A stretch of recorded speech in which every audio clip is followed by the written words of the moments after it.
a dây dòng kal takin na chip ngam Gisu ruang a chi ngam do tu ruang a nin ngam ama zum tu long slow in azul tu sigan oh na chung a kalung a king lo di in no tu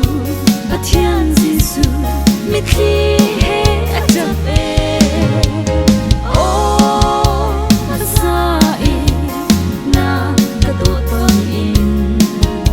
na ka do di lo ai ti in boy Gisu ni a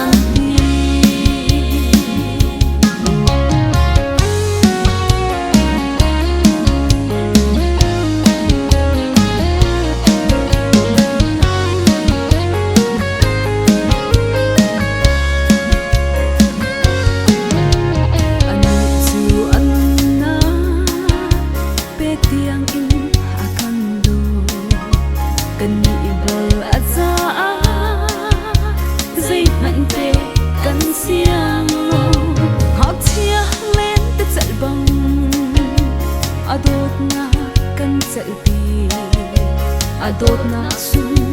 loi le sun sa thiam mi zu tu kan oh na chung a kalung a king lo di in no tu ba thian Gisu mi thi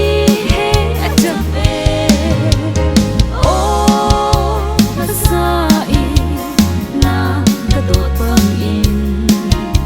na ka do lo ai ti in boy Gisu ni a ti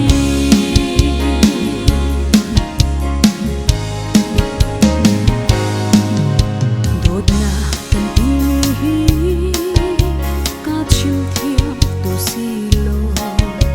do tu cha a zum tla in nun pe hi a si mi chiu chu mar ta in an kum kan pum slo kan nam dal marta in pe si oh na chung a kalung a kilo di in no tu ba thian Gisu mi thi he a chape oh na sai na ka do bang in